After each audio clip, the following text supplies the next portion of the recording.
Good evening, everyone. My name's Fitzgerald. I'm very privileged and blessed to be a triple diamond with this magnificent company. And tonight our training is on the basics of prospecting and contacting. It comes back to your thought process. What are you telling yourself? Now tonight we're going to cover the basics of prospecting and contacting. First of all, some housekeeping. If I'm saying or telling you anything different to what your active upline is telling you, don't take advice from me. The reason being that I'm not in the trenches with you. You can certainly mention that you heard me say such and such, and does that apply to you?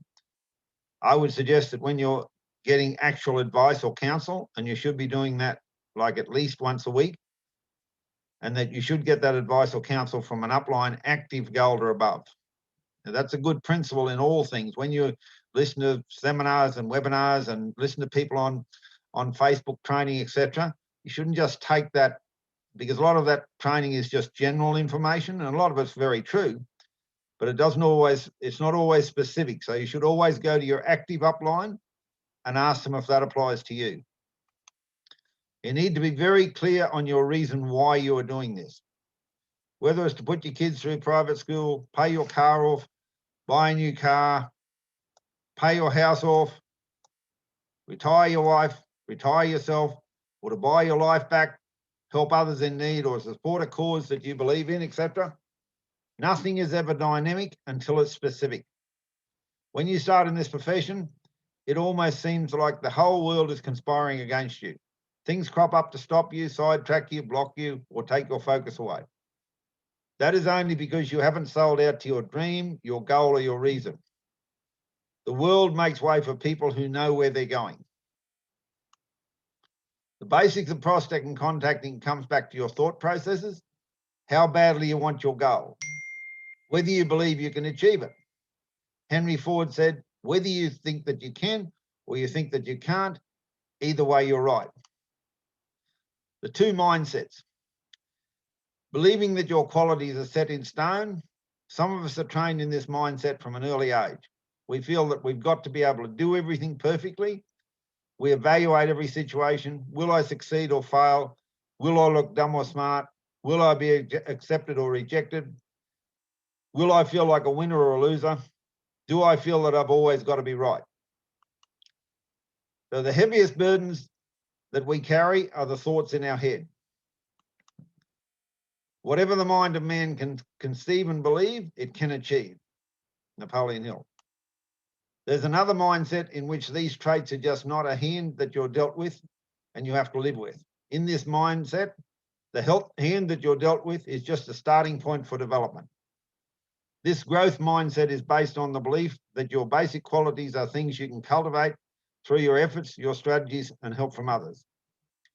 Although people may differ in every way, their initial talents and aptitudes, interests and temperaments, everyone can change and grow through application and experience. What are you telling yourself? Are you telling yourself that you can do this, or are you telling yourself that you can't do this? Because it comes back to the story that you're telling yourself all the time. If you tell yourself, I can do this, I'm an achiever, I've done other things, remember the time when I did such and such, I did something else, and think of all the positive things, right? You'll be an achiever. So I grew up in a family where my father always said to us, if something won't work, just find another way to do it. There was no such thing as failure. You just find another way to do it. Or if you're telling yourself that you can't do it, you're shooting yourself in the foot. You're a defeatist. You've got to change your thought process, change what you're telling yourself. And you do this by self-development, by listening to audibles or reading success books. Read of other people that had come from amazing backgrounds and achieved things. Because it comes back to what you're telling yourself. That's probably one of the most important things that you'll hear tonight. It's not the mechanics of what do we say, it's what you're telling yourself, whether you tell yourself you can do it or you tell yourself you can't do it. The first step is always the hardest, as you can see there. Anything worth doing is worth doing poorly until you can learn to do it well. A lot of people say anything worth doing is worth doing properly, which is true. But the first time you try anything, you probably won't do it well. You'll probably make mistakes. You'll probably stuff it up. But you keep practicing and practicing and practicing until you get good at it. So look at a baby learning to walk. How many times will he or she fail or fall over? And if they could talk, they would say, I can't do this. But they can't talk and can't make excuses. And they keep watching their parents or older brothers and sisters walking around, and they just keep trying. They climb up on a chair leg, a table leg, pull up on your own leg. You know, they just keep trying until they succeed. But what about a child learning to ride a push bike? I would dare say everyone listening to this has ridden a push bike, and you've probably all fallen off the bike a dozen or 20 or 50 or 100 times and skinned your knees and skinned your elbows and knocked skin off your face, but you got back up and you tried again. You just kept persevering until you could do it. Who can remember when they were learning to drive a car? That was hard, wasn't it? Can you remember when you first tried to drive? Learning to drive a car is daunting, and it's easy to forget how much a learner driver needs to know. How many times you stalled it and you couldn't change the gears?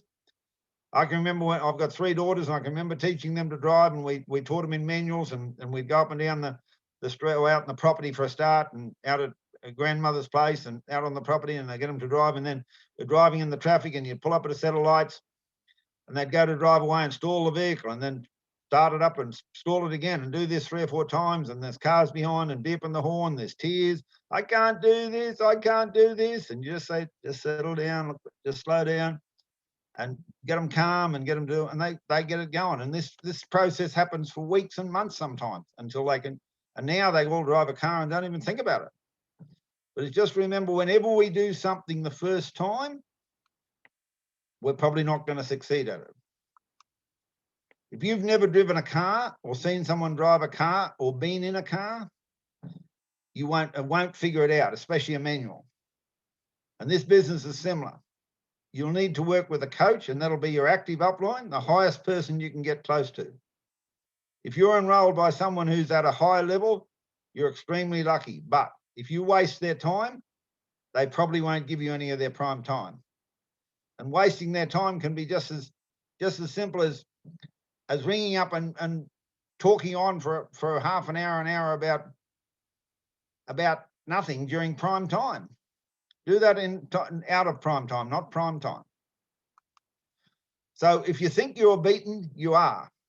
The law of autosuggestion, through which any person may rise to altitudes of achievement which stagger the imagination, is well described in the following verse. If you think you're beaten, you are. If you think you dare not, you don't. If you like to win, but you think you can't, it's almost certain you won't. If you think you've lost, you'll lose, you've lost. For out in the world we find success begins with a fellow's will. It's all in the state of mind. If you think you're outclassed, you are. You've got to think high to rise. You've got to be sure of yourself before you can ever win the prize. Life's battles don't always go to the strong or a faster man, but sooner or later the man who wins is the man who thinks he can. So what I suggest you do with this, if you're new, I'm talking to you now, and even if you've been around for a fair while, you know lots of people that you haven't got on a list. You make a list of every single person you know. I didn't do that when I first started. And I'm just telling you mistakes I did or I made. When you're thinking of people, aim up. On a scale of 1 to 10, with 10 being super successful, ambitious, entrepreneurial, etc., and 1 being down and out, aim for the 7s, 8s, 9s, and 10s. Find individuals who have influence and who could breathe life into it. So on a scale of 1 to 10, 1 being down and out, 10 being super successful, most people who join this profession would be about a 6 or a 7. Sometimes the 8s get in, sometimes the 5s get in, but the majority would be about a 6 or a 7. Human nature being what it is, most people are comfortable talking to people who they perceive are below them on the socio-economic scale. So when people get in, they would probably talk to a 5, if they're a 6 or 7. Then those people would talk to about a 3, and the 3 would go to about a 1. Now those people, the lower down they are, the less self-esteem they got, the less belief they've got, the less money they've got, and they don't like to make decisions. But if you go to a 1, where do they go? there's no one below them. So what we teach people to do is aim up. Aim for the 8s, 9s and 10s. And often these people are decision makers, often they're business owners. And they're used to making, pardon me, they're used to making decisions, they're used to making anywhere from 1 to 20 decisions a week, sometimes 1 to 20 decisions a day. And if they make a decision and it's the wrong decision, they'll just make another decision to make it right. But the people who are down the bottom, they make about 1 decision a year. And we're only in January, and if they make that decision now, they've got to go another 11 months before they can make another decision. So they won't make a decision quickly. But aim for the 8s, 9s and 10s. They're decision makers. They make a decision quickly and they move quickly. So what you're looking for is people who are in a looking zone. And what a looking zone is, it looks like this. So when I was a young fella, most people sort of around 16, 17, 15, 16, 17 had a boyfriend or a girlfriend. I didn't, because I was really shy. I was an introvert. But these days, there's kids that are 10 and 12, you see them walking around holding hands. But whatever age they are, when they're looking for a boyfriend or a girlfriend, they're in the looking zone. They get the boyfriend or the girlfriend or the boyfriend, they're not looking anymore. I'm explaining to you what a looking zone is. So they get a license, they're looking for a car, they're back in the looking zone. They get a car, they're not looking for a car anymore. Leave home, look for a flat or a house, back in the looking zone. Get the flat or the house, they're not looking anymore. Girlfriend pregnant, bigger flat or house, back in the looking zone. Get the bigger flat or house, they're not looking anymore. Bigger car, back in the looking zone. Get the bigger car, not looking anymore. Sick of the job, looking for something else, back in the looking zone. Find something else, they're not looking anymore. So what I'm trying to help you understand is people go in and out of looking zones all their life. And that's when they're open to opportunities. If they're looking, if they're not looking, there's no amount of what you can say, no amount of logic or anything at all. You know, we could go through all the logic in the world and they wouldn't get involved because they're not looking. They're happy where they are. They're happy what they're getting. So you're wasting your time trying to convince them to get into this. Just keep looking for people who are in a looking zone, and they're out there. I'm not the only person. You're not the only person that's looking for a better life. There's thousands of people out there, especially now after the COVID. So when I got in this business now, there's lots of ways to build a business, but this is what Mel taught me. Because we're paid on volume, and volume comes from product. And if you find a customer, that'll add to your volume, you'll make a little bit more money. Another customer, add to your volume, a little bit more money. Another customer, you'll add to your volume, a little bit more money. And when you're a diamond, you'll have between 700 to 1,000 associates on both sides of your binary tree. If you try to build this one at a time, you'll have to have 1,000 conversations. So Mel said, I'll show you the difference between addition and multiplication. And what he said to me was, if you find 10 entrepreneurs who are ambitious, have a good work ethic and are coachable, and teach them to find 10 entrepreneurs who are ambitious, have a good work ethic and are coachable, and teach them to find 10 entrepreneurs who are ambitious and have a good work ethic and are coachable. 10 by 10's 100, by 10's 1,000. There's your 1,000 associates, and you've only had 10 conversations versus 1,000 conversations. Which would you prefer? Now, you won't find that 10 out of talking to 10 people. You might have to enroll 40, 50, 60, 70 people. Depends how quickly you do it. If you do it over a period of 10 years, you'll have to enroll more than if you do it over a period of 12 months or 18 months or 2 years. But that's multiplication, not addition. And when Mel explained that to me, I was good at maths when I went to school, and I thought, I've got it. Multiplication is better than addition. Now, I'm not saying addition is wrong. I'm just saying it's slow. And everyone's their own boss. You don't have a boss. No one. Your upline's not your boss. Your upline's not going to make you go fast. It's just a lot more enjoyable. It's like if you played sport and you had some strapping on your knee or your elbow or your arm sometime, and you went to take it off after you played. Do you pull it off really slowly and in one hair at a time and enjoy the pain? Or do you just rip it off in one go? and it only hurts once. My suggestion is to get into this and do it quickly, and you'll only put yourself through the pain once. But if you drag it out, it's like pulling the adhesive tape off one hair at a time and just dragging the pain out. Not that there has to be pain.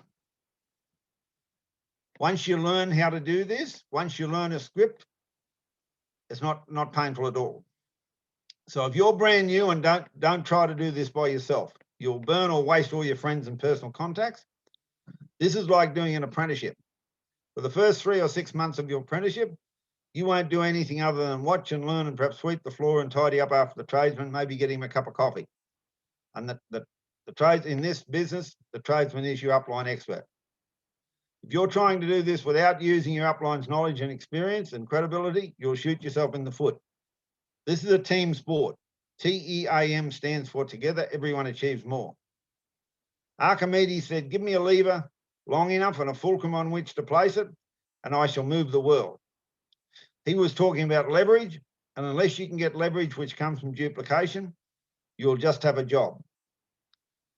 What you do must be duplicatable. Using your upline is duplicatable. Not using your upline is not duplicatable. So this is my script. I'll say good morning or evening, whoever I'm talking to. Alan Fitzgerald here. How are you? Have I got you at a good time? A little bit of small chat or banter, if you like, for 30 seconds to a minute, but not too long. Now, one of the biggest mistakes people make in this profession is that they don't know how to take themselves out of the picture. And if you're brand new, or even if you've been around for a fair while and you haven't been actively doing this regularly, you want to take yourself out of the picture because you'll stutter and stammer and shoot yourself in the foot. Now, what you can do, once again, if you're new, this is the way to take yourself out of the picture. I've got a very good friend who is in the process of launching a disruptive cellular health technology into the Australasian markets at the moment, working with a biotech company from the US. By saying I've got a very good friend, you're taking yourself out of the picture. The emphasis is not on you. So you haven't got to answer the questions. And depending on who I'm talking to, I don't say this bit at the part, but some people do. So I'll just roll straight into, there's a massive opportunity bringing this technology into the Australian market, and he's looking for a key person in your area, wherever they are, whether they're in Darwin or Perth or Dubbo or Townsville or Emerald, wherever they are, I'm looking for a person in that area to help him do that, and I thought of you. May I ask you, are you open to looking at other income options? Now, Mel always teaches that that's the $1 million question. Are you open to looking at other income options? Not do you want to sell products, not do you want to buy products, are you open to looking at other income options? And unless you get to that question, you haven't really prospected them. Now, they might say, what is it? And I'll say, good question. I don't understand well enough to be able to explain it, but I can send you some information which will explain everything. And then if you're interested, I can get my friend to give you a call and fill you in on it. No commitment whatsoever. What is it? Once again, good question. Let me connect you with my friend. He's a world leader with this company and he can give you all of the details. What's a good time for me to connect you with him? If the answer is no, then I'll say, that's fine. It's all about timing. As I said to you, this is a cellular technology. May I ask you, do you have anyone in your family or friends or wider circle of acquaintances who have a health condition that they're really struggling to get on top of? Now, by doing that, by leading with the opportunity first, it's very easy to transition to the product. But if you lead with the product first, it's very difficult to transition to the opportunity. Once again, I'm not telling you what to do. I'm just telling you what works. If I'm doing a phone session with a new person, this is how it goes. Once again, good morning or afternoon. Bob, how are you? Have I got you at a good time? You and I have not met before, but I'm a friend and a business associate of Harry's. They'll probably say, oh, okay, how's Harry going? Harry's going very well. As a matter of fact, he's sitting right here beside me. Now, I only say that if he is sitting beside me. If he's not, I don't say it. Now, Bob, the reason for my call is because Harry and I are launching a disruptive cellular health technology into the Australasian markets at the moment, working with a biotech company from the US. And if I'm doing a phone session and the rest just rolls on, it just goes, the same thing goes through. And if I'm doing a session of my own, this is how it goes. Once again, good morning or evening. Tom, how are you? Have I got you at a good time? Do you remember me? No, that's fine. I'm not famous. I've never played for Australia. And if you don't follow sport, it wouldn't matter if I had played for Australia. And when I say that, they'll usually laugh.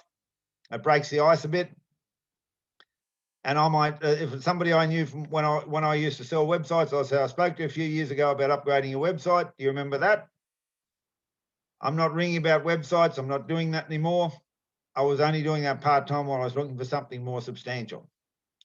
Tom, the reason for my call is because we're in the process of launching a disruptive cellular health technology into the Australasian markets at the moment, working with a biotech company from the US. And once again, that same script that I used earlier rolls on. And once again, if they come back and say, what is it? Good question. I'll send you some information. You can watch it in the comfort of your own home. No one's going to put any pressure on you, and you can make up your own mind if you're interested. Righto then. What's your best email address, please? Then you make sure you write their email address down, because if you don't get it down, you can't send it to them.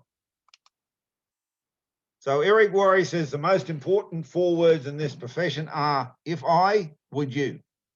I've changed that slightly. I will say, if I send you this email in the next 5, 10, 15 minutes or half an hour, whatever time frame I'm going to use, when would you get a chance to look at it? They might say tonight. If they said tonight, I would say, if I rang you tomorrow, would you have definitely looked at it by then? Sure. Is morning or afternoon the best time to ring you tomorrow? Morning. Okay, so I'll ring you at 10 a.m. tomorrow. That'll work for you? Sure. I'll call at 10 a.m. tomorrow, and I'm not ringing to ask you if I've convinced you yet. I'm just calling to answer any questions that you'll have, because I know if you're interested, you'll have questions. And they might say, I don't have time. That's often what people use. And the reason they don't have time is because they're flat out working. They're using all the spare hours that they got trying to earn a living. So I'll say, that's fine. Have you ever heard people say, if you want someone to do something, ask a busy person? Yes, I have. Do you know why they say that? No, why do they? Because busy people find a way to do things. Or I might say to fit it in or to make things happen. Let me ask you a question. Forget about what I spoke to you about earlier. If something was really important to you, to your family, really, really, really important to your family, could you find a way to fit it in or make it happen? Of course I would. Exactly. So let's go back to my earlier question. If we can take your lack of time right out of the equation, if the fact that you don't have any spare time didn't come into your decision-making process, what else would stop you? Nothing. Or we don't have any spare money to invest at the moment. We're not looking for investors. We are well capitalized. If we can take your lack of money right out of the equation, if the fact that you don't have any spare money didn't come into any decision-making process, what else would stop you? Nothing. Or they might say, I don't know enough people. If we can take the fact that you don't know enough people out of the equation, if the fact that you don't know many people didn't come into any decision-making process, what else would stop you? You can use that for almost any objection, but you just want to practice them beforehand so you know what to say so it rolls off your tongue. Now, you don't want to be nasty here. If they're not looking, don't beat them up. We've all heard of people saying, someone rang me up trying to recruit me into one of those pyramid deals, and when I said no, he got nasty. Or they might say my brother or neighbour or mate got into one of those pyramid deals and he keeps trying to recruit me. When I call someone up, even if they say no, which many do, it's my hope that when they're telling someone, they'll say, someone rang me up trying to recruit me into one of those pyramid deals, and when I said no, he was very polite and it was a very nice call or a nice experience. You want to leave people with a nice impression because somebody else will talk to them. You are possibly sowing seeds for someone else, but remember, somebody else is sowing seeds for you. At the same time, I'm not going to let them put me down or be nasty to me. Be proud of what you're offering them here. You're offering them a way that they can set themselves up for the rest of their lives, whether they're 18 or 80, and they can live younger, longer with a better quality of life as they age. A fellow said to me a number of months ago, I don't have the time to do this like you do. And I said, who do you think I am? I've got the same 168 hours in my week just like you have. My watch is no bigger than yours. So we go back to the booking the follow through. So why don't you look at the information that's in the email that I'm sending you? I'll call you at 10 a.m. tomorrow and answer any questions that you have. And if you want to go further, I'll give you some more information. Or there might be an online webinar on Wednesday, whatever the case may be, whichever night your team has it on by a world leader. I'll send you a link so that you can watch it to understand it a bit better. When I call them back at 10 a.m. the next day, and you want to learn to operate by a diary, there's no quicker way to lose credibility than to say that you'll call them at a certain time and not call at that time. It's always the same call. Good morning or afternoon, once again. How are you? Have I got you at a good time? You want to show them you respect their time if they can't talk, or if they're in the middle of doing a job, or if the lady's just bathing the baby or something, you want to show them you respect their time. Yes. Did you receive my email? Yes. What did you like best about it, or what you saw? Always ask a positive question requiring a positive answer. Most times they will answer what they like best. It looks good, but, and when they say but, that will tell you their fears or their roadblocks or their doubts. If they say, I didn't understand it, or I didn't understand anything, I'll say, which do you like best, the income side of it or the health side of it, where you can live younger, longer with a better quality of life as you age? Now, don't get into a discussion about the science, and we've all done that. I think the further I go in this business, the less information I give them. Get them on a three-way to your upline. Don't try to be an expert. Point them to a website. You've got redoxexperiences.com. Password is associate with a capital A. Or Redox Revolution. Password is Redox. Or the Redox Doc. A webinar, send them a link or several links. Danny Robinson says, don't be a fool, use the tools. Occasionally you'll get someone who's ready to go straight away. They don't always say that straight away, though. If they ask, how do we get this stuff? I'll say, have you heard of Costco? Yes. I'll say, this has got nothing to do with Costco, but I'm just going to give you an example. If you want to shop with Costco, you pay $60 to create an account and you buy it wholesale instead of retail. This is similar. Nothing to do with Costco, but it's similar. I'll create an account for you for $60. I'll set up an order for you, put you on auto ship.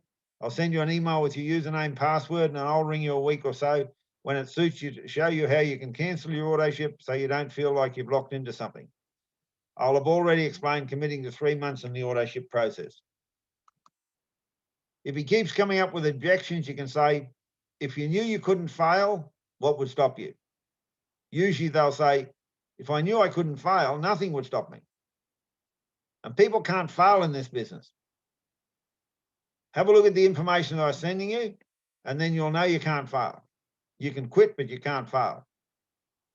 Or if you think they're going to be hard work, you can just say, no worries, it sounds like you're not interested, or you're not the person I'm looking for, or you don't qualify. Have a nice day.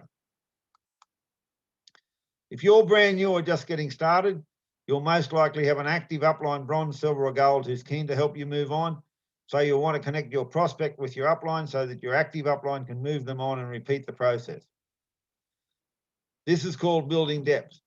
This business is learn, do, teach, not teach what you haven't done so that your people go out and make you rich. Every leader has done what they're teaching. Leaders know the way, go the way, and show the way. If you're brand new, you don't want to get in a habit of being like a chook sitting on chickens and trying to mother them all. You want to take your people to your upline because they will move them on for you. If you're brand new, you don't know how to do this. There are 2 ways to build this business, fast or slow. And I'm not saying that one way is better than the other.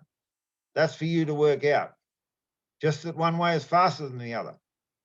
As Mel has always said to me, this profession loves speed. If the leaders are slow, the rest have gone to sleep. Once your people have gone to sleep, it's hard to wake them up again.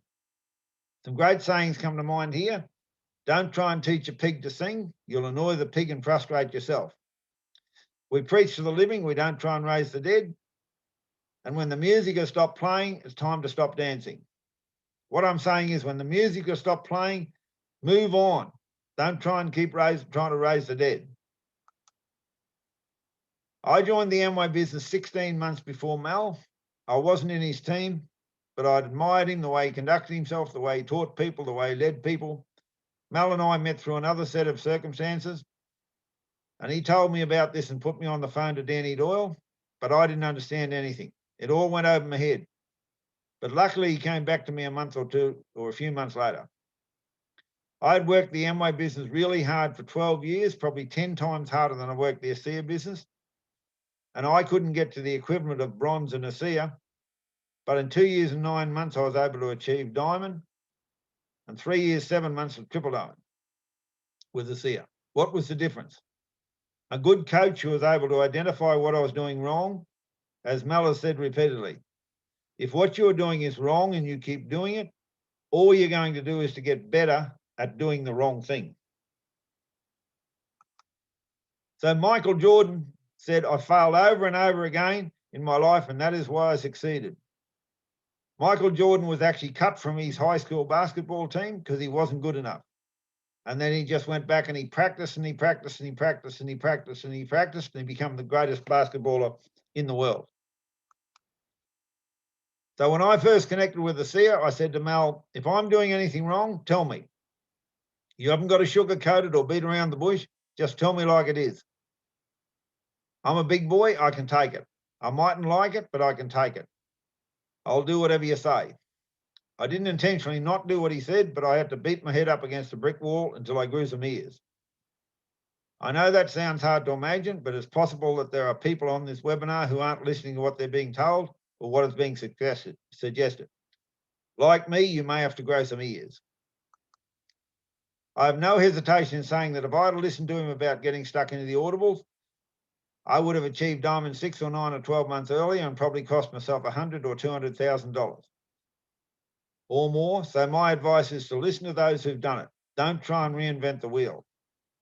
Don't listen to those self-professed online gurus who are trying to teach you how to build a network marketing business without talking to people. If they knew how to do it, they would already have a network marketing business. When we came to Toowoomba and I was trying to build the Amway business, we came to a town where I hardly knew anyone, and those that I did know, I'd already spoken to. Does that make sense? Hardly. I'd listened to a tape that we used to listen to in those days, and someone said, you meet people if you believe you can, and the best way to believe you can is to tell yourself over and over and over again, I'm the best contactor in Australia. I can contact anyone, anytime, anywhere, and they all want to get in business with me. So I used to say that to myself over and over and over and over and over and over again. Hundreds or thousands of times I've said that to myself. But how do you do it? I mastered the FORM process, F-O-R-M, family, occupation, recreation, message. I used to talk to people in queues at the checkout at the shopping centre. And when we stopped at traffic lights, I'd talk to people at the car next to me. And when we pulled up at the lights, my girls would know what was going to happen, and they'd say, oh, Dad, not this again, and they'd duck down out of sight. And I'd look at someone in the car next to me, and I'd say hello to them. And some people would look away, but some people would say, do I know you? You can see their mouth moving, and I'd say, get them to wind the window down, and I'd say, you didn't before, but now you do now. I'm Alan Fitzgerald. Don't mind me. I'm just overcoming a fear that I had. And they'd say, what's that? And I'd say, fear of people. And they'd usually laugh, and by that time the lights would have changed, and they'd drive away and I'd drive away. And I did that countless times. So don't go out trying to get people. What you look like is I'm coming to get you. Just go out to meet people. Just be a friend, be polite, but not apologetic. All a stranger is a friend that you haven't met yet. Get used to making conversations, make compliments, but not over the top. Master this art and you'll never run out of people. We spoke about leverage and duplication. In this profession, what we do right is duplicated 50%, and what we do wrong is duplicated 150%. You won't get a lot of duplication without finding entrepreneurs, and you don't find entrepreneurs by going to nursing homes.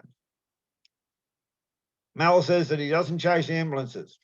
When people come to this profession, they're thinking, I've got to find people that use or sell a lot of product, instead of thinking, I want to find individuals who have influence and who could breathe life into it.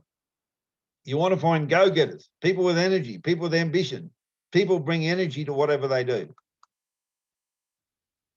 For those of you that have not had experience in this industry or profession before, may I suggest that you may not know or realise just how lucky you are with ASEA, in that not only are the corporate leaders of impeccable character and ethics, but as a team, the field force associates, that is, work very synergistically together, which rarely happens in this profession. The ASEA opportunity is the right product with no competitors at the right economic time, with the right corporate leadership, with the right field leadership. Now, Vertus Norton says that the real essence of network marketing is developing people, not the movement of product. If I have seen further than others, it is by standing on the shoulders of giants. Isaac Newton. If you understood the power of residual income, you'd walk through a brick wall to get it. Art Joback. Give me a place to stand and a lever long enough and I will move the world. Archimedes. Now this is from Jeannie. The will to succeed is important, but what's more is the will to prepare. Bobby Knight. If you do not conquer self, you will be conquered by self. Napoleon Hill. Success in life comes from not from holding a good hand, but in playing a poor hand well. Dennis Waitley. Success or failure in business is caused more by the mental attitude even than by mental capacities. Walter Scott. When the dream is big enough, the facts don't count. Life is 10% of what happens and 90% of how we react to it. In the words of Pablo Ceres, a wise man will be the master of his own mind, a fool will be a slave. Ideas alone won't bring you success. Ideas only have value when you act on them. Use action to cure fear. Seize the initiative. Get down to business straight away and don't waste time getting ready to act. There are countless people who are out there getting ready. I'm going to start next week. I'm going to start next month. You want to start straight away. When you believe there is a way, you automatically convert negative energy into positive energy. Nelson Mandela says, as we let our light shine, we unconsciously give other people permission to do the same. As we are liberated from our own fear, our presence automatically liberates others. The common denominator in any business is informing the habits of doing things that failure don't like to do. No matter how many mistakes you make or how slow you progress, you're still way ahead of everyone else who isn't trying. Tony Robbins. The significant problems we face today cannot be solved at the same level of thinking we were at when we created them. Albert Einstein. If you want to change your life, you need to change how you think. Friedrich Nietzsche, an influential German philosopher. Sometimes people don't want to hear the truth because they don't want their illusions destroyed. Again, Friedrich Nietzsche. Sometimes letting go is just allowing yourself to come to terms with the truth that you've been watering dead plants. Steve Maraboli. You'll have a lot of people who only want to use the product, but if you keep in touch, they may want to share or connect, so you want to get back to your people and try different ways each time. It becomes not what you want him to do, but what and why he wants to do it. His goal, not yours. By building up a rapport with him, you'll be in touch if and when he wants to engage with people. Don't overwhelm him, but keep dribbling information to him. Links to expert in the house, Monday training links, other presentations. When you are going to do that, tell a story about the speaker. Facts tell, stories sell. Learn people's stories, something about them or what has happened to or about them that the prospect is going to relate to or be intrigued by. In this profession, we've got to remember it's not what we want, but what the prospect or associates wants. Dexter Yeager, who was a master of this profession, used to say, if they want a three-legged horse, give them a three-legged horse. If they say what they want, you don't want to say to them, no, you don't want that. Like Dexter used to say, if they want a three-legged horse, give them a three-legged horse. Now, rules on edifying the expert. You want to talk about your expert's past success, current success, future success, and character. Make sure you know how to perform a three-way call on your telephone and download Zoom. Role play with your expert on how to edify them effectively based on the following set of rules. Make the introduction and properly edify your expert.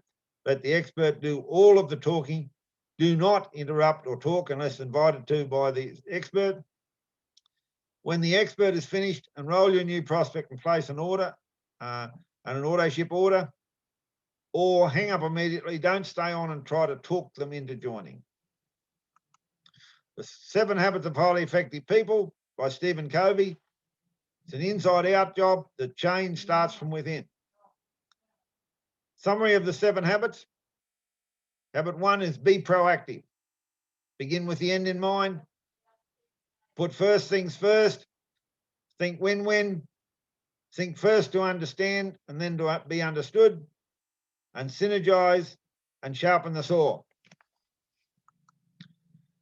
Now, if there was something where you had no stock on hand, no overheads, no accounts receivable, no accounts payable, no staff, no workers' compo premiums, no superannuation contributions, no warehouse or office premises to purchase or rent or lease, no machinery to purchase or lease, no machinery to maintain, and if you could have a business that spans the globe, have a passive income from it, and not have to leave the comfort of your own lounge room, would that be attractive? Most people say that would be the perfect business. Now, this is their 2019 income disclosure statement. I would suggest to you that if you look at the monthly average in the middle there is a level of income there that would get you whatever you want. And it goes higher than that too. But there's a level of income there which will get you whatever you want. And my mother used to say to me, why don't you become an accountant? Because I was good at maths. And I used to say, I don't want to. I don't want to be in an office. I'm a bushy. If you'd have spoken to me years ago and said, you'll be living in Toowoomba, I would have said to you, you got rocks in your head. I was knocked out of a horse when I was 15. I was unconscious for a week, semi-conscious for 6 weeks, and I just didn't go back to school. I've no junior pass, no senior pass, no tertiary education, no career, no trade, no qualifications. I sucked my thumb till I was about 7 or 8. I wet the bed till I was about 11 or 12. I'm just a bushy who's prepared to have a go. Now, the butterfly does not look back at the caterpillar in shame, just as you should not look back at your past in shame. Your past was a part of your own transformation. Mel taught me that it's the habits that we create in our life that determine whether we succeed or fail. He taught me to find an emotional dream, something that I must have before I die. Our thoughts and beliefs determine our action. It starts with our thinking. And audios and visuals contain information. Information listened to repeatedly becomes knowledge. Knowledge creates confidence. Confidence produces activity. Activity produces results. Results create habits. And habits are the secret to long-term success. And it's not the mountain that we conquer, but ourselves. Sir Edmund Hillary. Hope never abandons you, you abandon it. George Weinberg. Our goals can only be reached through a vehicle of a plan in which we must fervently believe and upon which we must vigorously act. There's no other route to success. Pablo Picasso. We manifest what we think about. Our life will always move in the direction of our most dominant thought. You want to look for people who are accountable, look for ambitious people who are goal setters, look for people who will commit to self-development. Richard Bliss Brooks says, self-motivation. Without it, nothing works. With it, nothing matters. Our deepest fear is not that we are inadequate. Our deepest fear is that we are powerful beyond measure. It is our light, not our darkness, that most frightens us. We ask ourselves, who am I to be brilliant, gorgeous, talented, or fabulous? Actually, who are you not to be? You are a child of God. Your playing small does not serve the world. There is nothing enlightened about shrinking so that other people won't feel insecure about you. We're all meant to shine as children do. We were born to manifest the glory of God that is within us. It is not just in some of us, it's in everyone. And as we let our own light shine, we unconsciously give other people permission to do the same. As we are liberated from our own fear, our presence automatically liberates others. Marianne Williamson.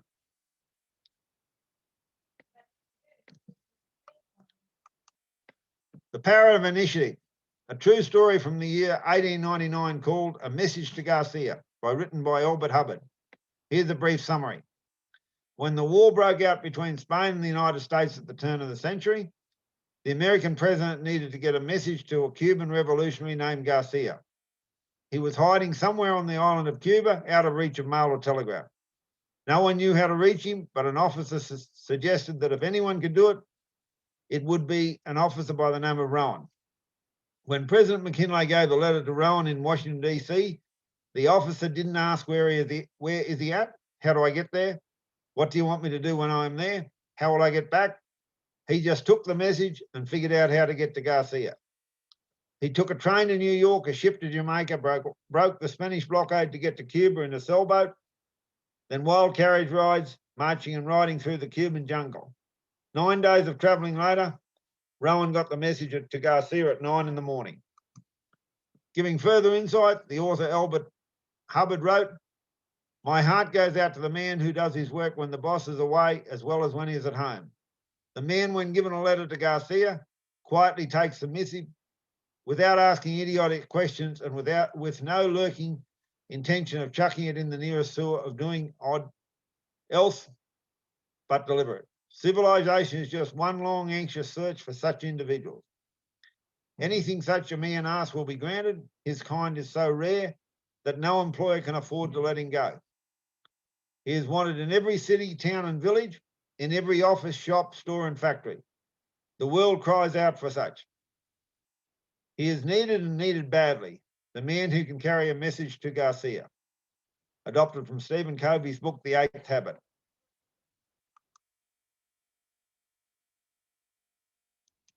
Thank you. That's the end of my training tonight. We'll circulate the recording of this later. And thank you very much. Have a good evening.